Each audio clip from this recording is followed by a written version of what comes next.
It started innocently enough, just a misstep in routine. I'm Jake, a 48-year-old cybersecurity expert, and my wife Adeline, 31, is a stay-at-home mom. We've been married for 9 years, and while life hasn't been without its struggles, I thought we were solid. The other night, Adeline was on her phone a bit more than usual. It wasn't unusual for her to scroll through social media or chat with her friends after the kids went to bed. But something was different. The soft giggles, the way she quickly put her phone away when I walked by, and that slightly nervous energy, it all stuck out. I shrugged it off. Maybe I was imagining things. But then, the following morning, while making coffee, I noticed her phone on the counter, left unlocked. A rare event. Now, I've never been one to snoop. I respect privacy, and we've always had that unspoken rule of trust. But that morning, something gnawed at me, a whisper of doubt I couldn't ignore. I picked up her phone and saw an ongoing text conversation with someone labeled Lila. Odd, I thought. I'd never heard her mention a friend named Lila. Curiosity overtook me. The last message read, "Can't wait to see you again." The response from Lila hadn't come through yet. My mind raced. I scrolled up and saw that their conversation was peppered with inside jokes, emojis, and what looked like plans to meet. It didn't feel like the kind of messages you'd send a friend. Adeline's footsteps in the hallway jolted me back to the moment. I quickly set her phone down and grabbed my coffee, acting as if nothing had happened. She walked in, greeted me with a warm smile, and kissed me on the cheek. But now, every word, every glance, felt heavier. Who was Lila? And why did it feel like the foundation of my life had suddenly started to crack? That day, the world moved on as if nothing had happened, but my mind couldn't. The name Lila echoed in my thoughts, a haunting refrain I couldn't shake. Every time Adeline laughed or smiled, I found myself questioning it. Was it real? Or was it for show? By evening, I decided I needed clarity, though I wasn't sure how far I was willing to go. After dinner, when Adeline was putting the kids to bed, I opened my laptop.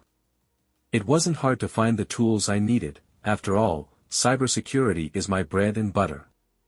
I installed a discreet tracker app on her phone, one that would sync her activity to my devices. I hated the idea of spying, but I couldn't confront her without evidence. What if I was wrong? The next few days were quiet. Too quiet. I monitored her texts, her location, her calls. For the most part, everything seemed normal: school pickups, grocery trips, the usual chatter with friends. My paranoia began to wane, and I started questioning my judgment. Maybe Lila really was just a friend. Maybe I was creating problems where there were none. But then, Thursday came. Adeline had told me she was meeting a friend for lunch, a name I recognized from her usual circle. I checked her location app out of idle curiosity and saw she was downtown, at a small cafe. That checked out. I set my laptop aside and went back to work. An hour later, I glanced at the tracker again. She wasn't at the cafe anymore. She was at the Greenway Motel, a run-down, out-of-the-way place that didn't match her story. My heart sank. I sat there, staring at the screen, willing the location to change. But it didn't. She stayed there for nearly 2 hours. When she finally moved, the tracker showed her heading home, as if nothing had happened. When she walked in the door, she was radiant, almost glowing. She kissed me on the cheek, ruffled our son's hair, and started preparing dinner like it was any other day. I couldn't hold it in any longer. "How was lunch?" I asked, forcing a casual tone. "It was lovely," she said without missing a beat. "We talked about everything and nothing. You know how it is." I nodded, my chest tightening. "Where'd you go afterward?" She paused for half a second, so brief that anyone else might have missed it. "Nowhere, really. Just ran a quick errand before coming back." Her lie was smooth, practiced. I excused myself to the garage, needing air. My world felt like it was spinning out of control. If she could lie so effortlessly to my face, what else had she been hiding? That night, while she slept peacefully beside me, I went deeper into the tracking data. The app had captured more than just her location. It showed a string of messages between her and Lila, including one sent just minutes after she'd left the motel. "Thank you for today. I needed that."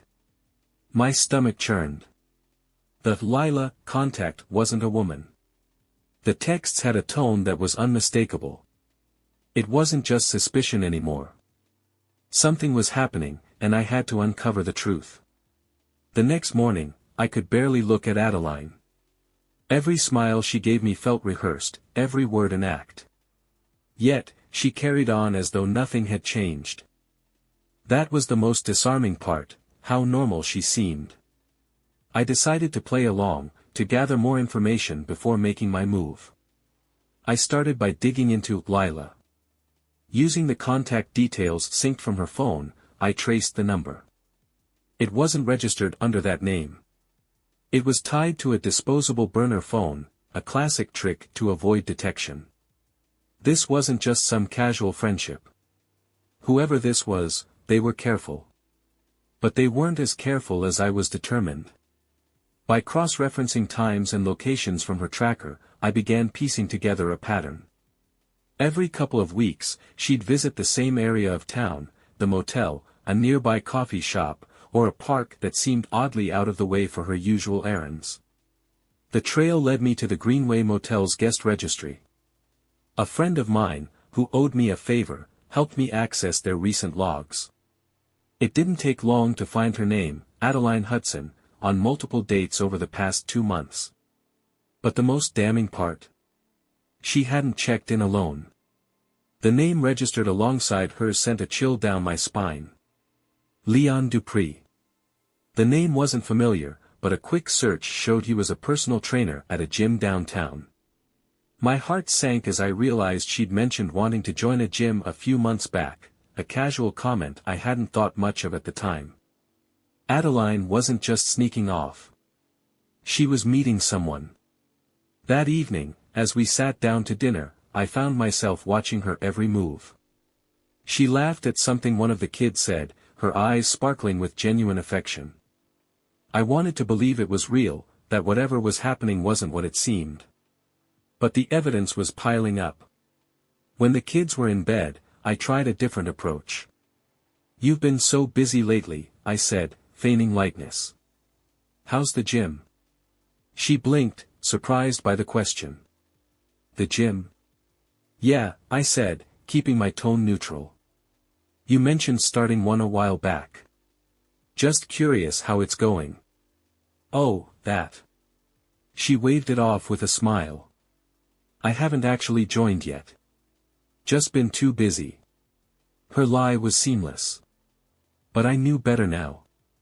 I decided to escalate my investigation. The next morning, I called the gym where Leon worked. Pretending to be a potential client, I inquired about their trainers. Leon's name came up quickly, described as a favorite among female clients. The receptionist's tone was light, but my mind was dark with possibilities. I booked a trial session with him under a fake name and waited for the day to come. When the day arrived, I walked into the gym feeling both furious and ridiculous. Leon greeted me with a smile, his athletic build and easy charm exactly what I'd expected. He seemed polite enough, though, and I found myself scanning for signs of guilt or recognition in his demeanor. The session passed uneventfully. He didn't seem to suspect anything. But when it ended, I casually asked, "Do you do private sessions?" "I've got a pretty unpredictable schedule." Leon hesitated, then nodded. "Yeah, sometimes. Depends on the client." I couldn't resist. "What about at a place like Greenway Motel? Ever do sessions there?" His smile faltered for a fraction of a second, but he recovered quickly. "Not really my scene," he said lightly. "Why?" "Just heard it's popular," I said, forcing a smile. "Thought I'd ask." As I walked out of the gym, my suspicions hardened into certainty. He didn't outright admit anything, but his reaction spoke volumes. I had enough. It was time to confront Adeline. The weight of my suspicions had become unbearable, and I knew I needed undeniable proof before confronting Adeline. The camera on her phone provided the perfect opportunity, an unused feature that I could activate remotely without her knowing. That evening, I waited until she left her phone charging in the kitchen while she helped the kids with their homework. Using the same tracker app I'd installed earlier, I activated her camera remotely. For now, I simply tested the feed, confirming that the lens captured the dimly lit countertop. It worked. The following morning, Adeline kissed me goodbye and said she'd be running errands in town after dropping off the kids. She seemed relaxed, even cheerful, a sharp contrast to the storm brewing inside me. As soon as her tracker showed she was moving, I set up my laptop. I felt a knot in my stomach as I watched her location shift, first to the school and then to a coffee shop downtown. That was typical. But when she left the cafe, her location started heading west. Straight to the Greenway Motel. I activated her phone camera, but the screen showed only the interior of her car. Still, I could hear the faint hum of the engine and occasional music playing on the radio. "Come on, Adeline," I muttered under my breath. "What are you doing?" The car stopped. The feed wobbled as she picked up her phone, her voice cutting through the static. "I'm here," she said softly. "Room 12, babe," a man's voice replied. "I'm waiting for you." My chest tightened as I heard the beep of her phone ending the call. The feed showed her stepping out of the car, adjusting her hair in the reflection of the window. I watched, helpless, as she walked toward the motel. Minutes later, her phone camera was propped on a flat surface. From the angle, I guessed it was a table or a nightstand. The room was small and cheaply furnished, a bed with a floral quilt, beige walls, and a window with heavy curtains. Then, Adeline stepped into view. She was smiling, nervous but eager. Across the room, Leon lounged against the bed frame, shirtless, his easy confidence infuriatingly familiar. "I've missed you," Adeline said, her voice soft and intimate. Leon smirked. "You saw me last week." "That's too long," she replied, untying the knot of her sweater and letting it slide off her shoulders. My hands clenched into fists as I watched her undress piece by piece. Every motion was deliberate, every glance at him filled with a longing that I hadn't seen in years. The sound was worse. Her laughter, soft murmurs, and, soon after, the unmistakable sounds of intimacy tore at me like claws. I slammed my laptop shut, unable to watch another second. I sat in stunned silence, the images and sounds replaying in my mind. It wasn't just the act, it was the intimacy, the connection they shared. It was like she had become a stranger to me, a woman I didn't recognize. But I couldn't stop now. I needed the full truth. Later that evening, when Adeline returned home, she was as cheerful as ever. She kissed me, asked about my day, and helped the kids with their homework, all while carrying on like nothing had happened. Inside, I was boiling with rage, but I kept my face neutral. There was more to uncover, more evidence to gather. This wasn't just about catching her in the act, it was about understanding how deep her betrayal went and preparing for what came next. The rest of that evening passed in a haze. Adeline moved around the house as if nothing was wrong, but all I could see was the image of her with Leon in that motel room. I felt like a stranger in my own home. As soon as she fell asleep, I slipped into my office and reopened the feed from her phone. My stomach churned as I reviewed the saved footage. It was all there, her undressing, her words to Leon, and the intimacy that followed. It was everything I needed, and more than I could stomach. I transferred the files to a secure drive and backed them up in multiple places. This wasn't just about proving what she'd done, it was about protecting myself if things got messy. But I wasn't done yet. I wanted to know how far this had gone and if Leon was the only one. The next morning, I told Adeline I'd be working late on a critical project. She didn't bat an eye, wishing me luck before heading out with the kids. I spent the day combing through her phone's data, searching for any clues I might have missed. The messages between her and Leon painted a vivid picture. This wasn't a fling, it was a full-blown affair. They had been meeting for months, sometimes at the motel, sometimes at his apartment. There were even references to a weekend trip they'd taken, one I thought she'd spent with her college friends. What stung most was the way she talked about me. In one message, she wrote, "I feel so alive with you, Leon. Jake doesn't notice me like this anymore." Another read, "I hate sneaking around, but I can't give this up. I love you." Those words cut deeper than any act of betrayal. She wasn't just cheating on me physically, she was sharing parts of herself I thought belonged to us. Later that evening, while Adeline was helping our daughter with homework, I decided to check the hidden camera I'd placed in the bedroom.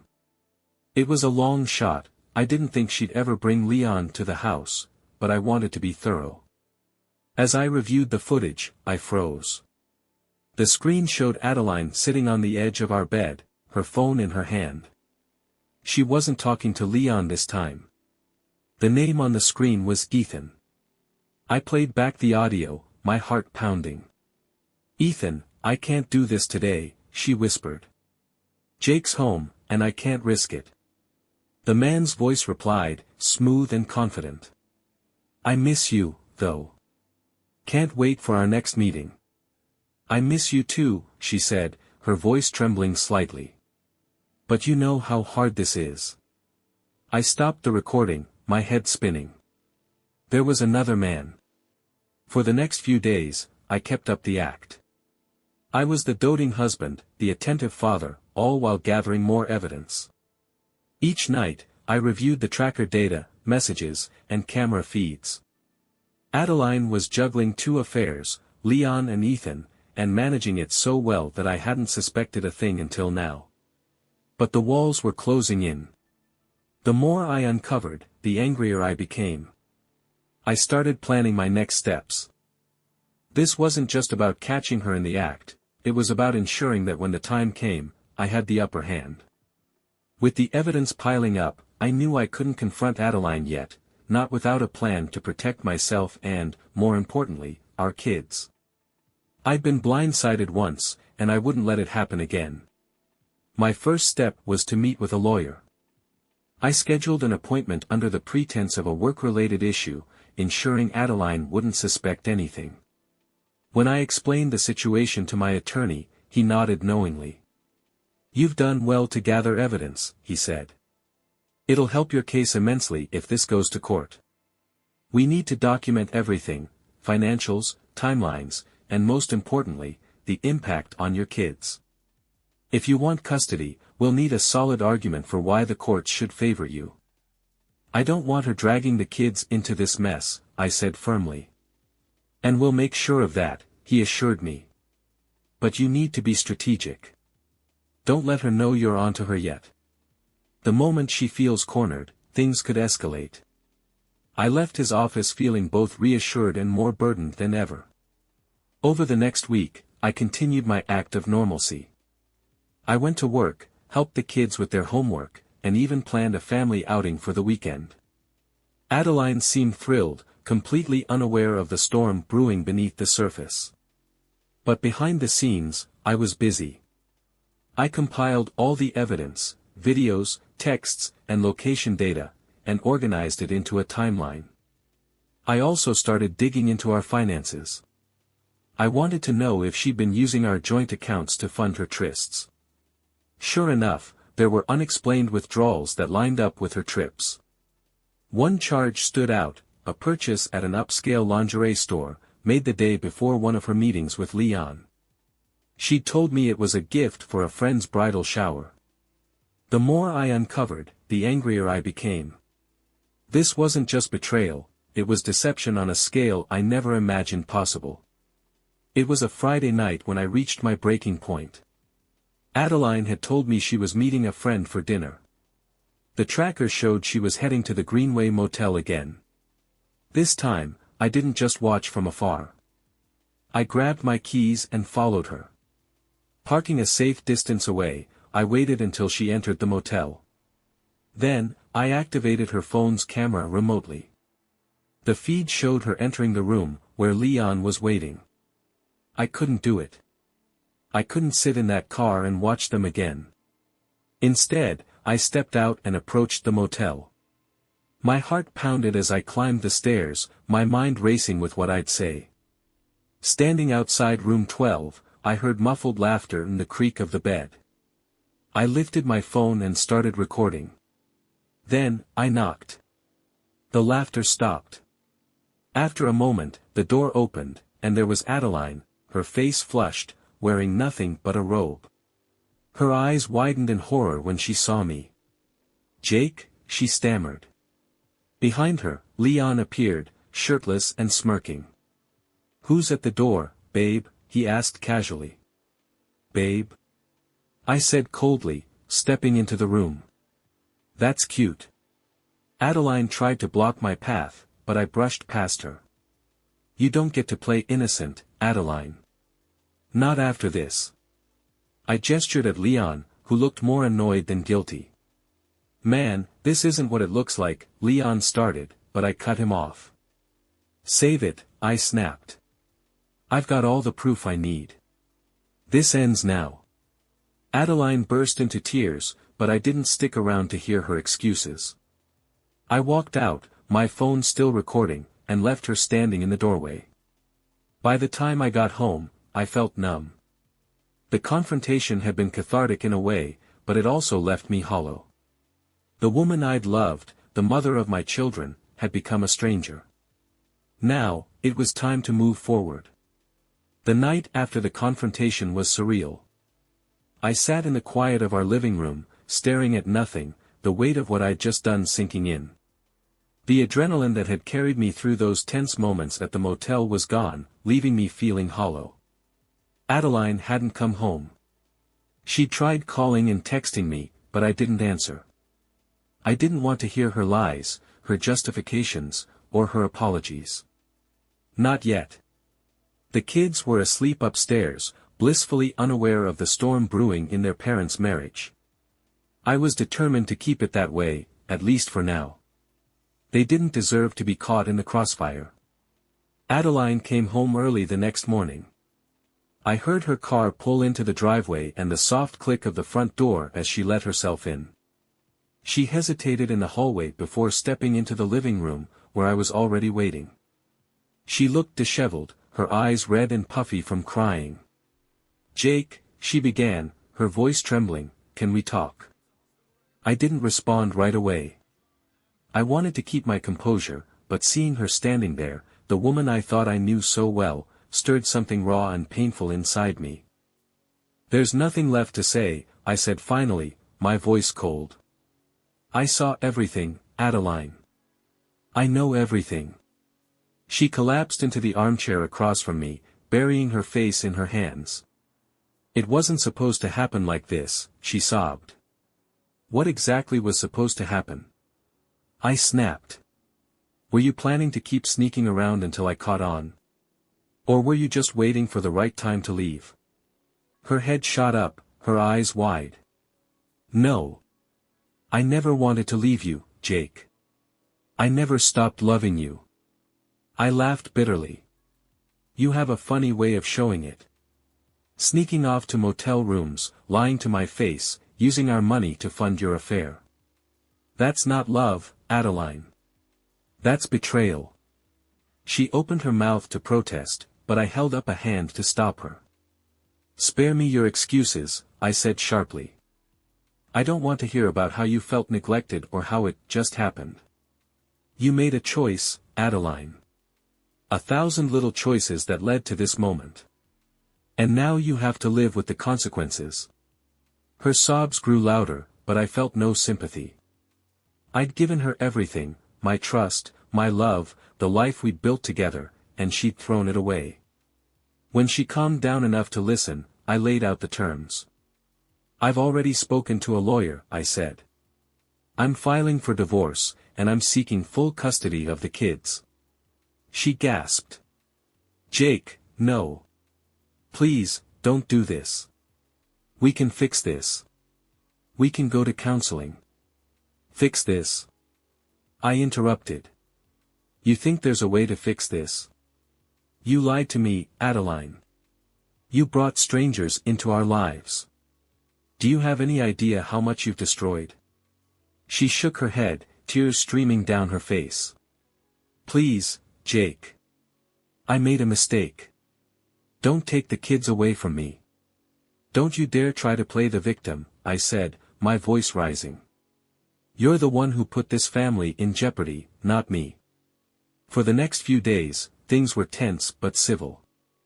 Adeline moved into the guest room, and we kept our interactions limited to logistics about the kids. I didn't tell them what was going on, how could I? They were too young to understand, and I didn't want them to feel like they had to choose sides. Adeline tried to talk to me several times, but I refused. My focus was on protecting myself and the kids, not rehashing the same tired excuses. Just as I thought I had everything under control, a new piece of information emerged, one that would change the game entirely. Late one evening, while reviewing the data I'd collected, I found a series of deleted texts between Adeline and Ethan. They weren't just about their affair. They referenced something else, money. Ethan had convinced Adeline to send him thousands of dollars over the past few months, promising her a future together. It wasn't just an affair. She was being manipulated. It hit me like a punch to the gut. Adeline had betrayed me, but she'd also been taken advantage of.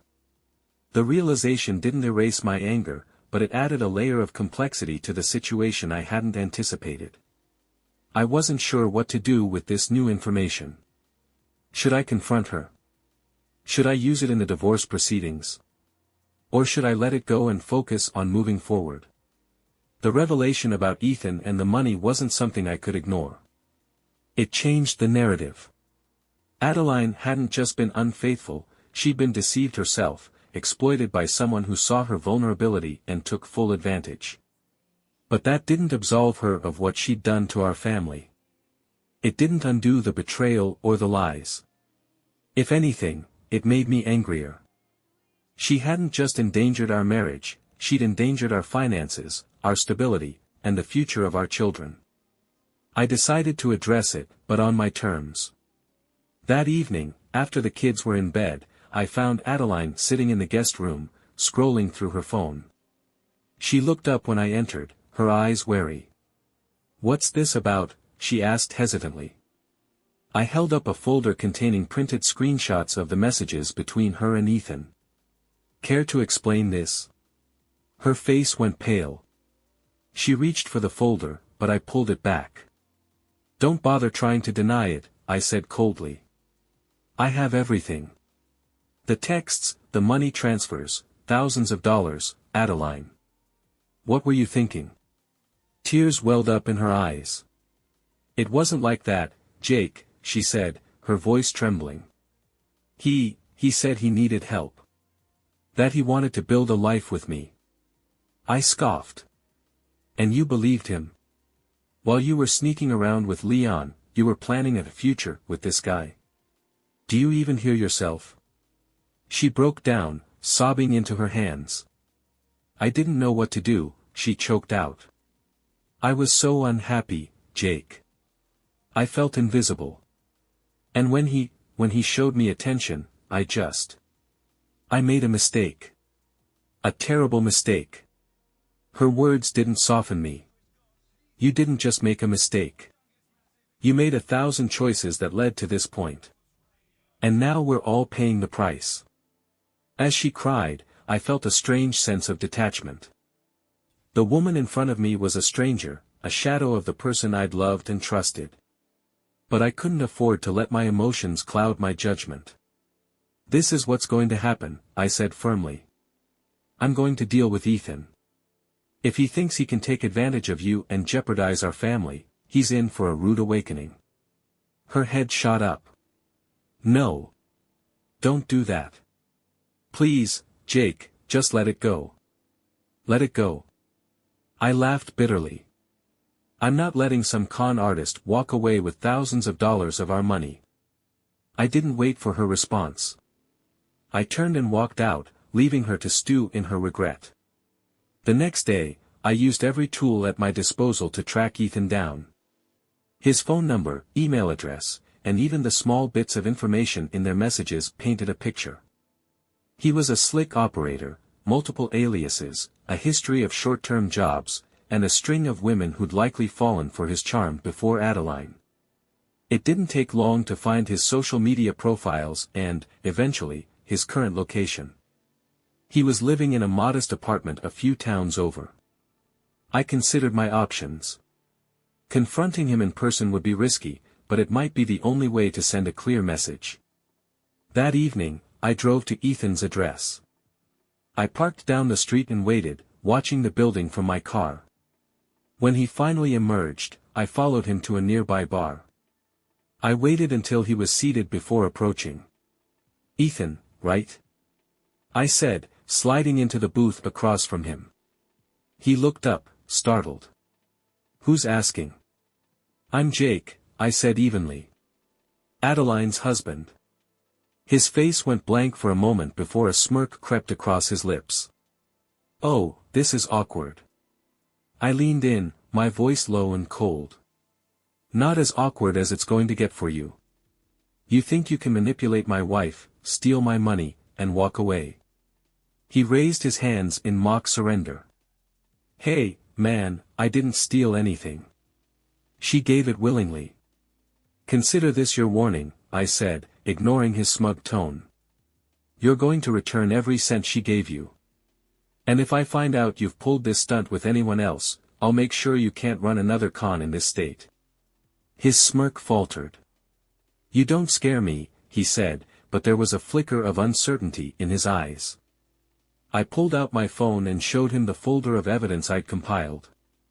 "You should be scared," I said. "Because if you don't cooperate, this goes straight to the police. Fraud, extortion, I'm sure they'll be interested in your little operation." Ethan stared at the screen, his confidence draining away. "Fine," he muttered. "I'll pay it back. Just, don't involve the cops."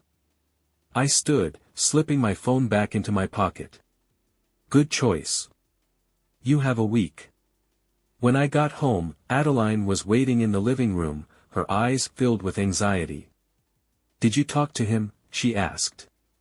"It's handled," I said curtly. "He'll pay back the money." She nodded, tears slipping down her cheeks. "Thank you, Jake. I'm so sorry." I didn't respond. There was nothing left to say. The days following my confrontation with Ethan were a whirlwind. I was still reeling from everything I'd uncovered, Adeline's betrayal, her manipulation by Ethan, and the tangled mess my life had become. But I knew I couldn't stay in this limbo forever. The first step was focusing on what mattered most, my children and my own peace of mind. My lawyer was instrumental in guiding me through the next steps. Armed with the evidence I'd gathered, we prepared to file for divorce.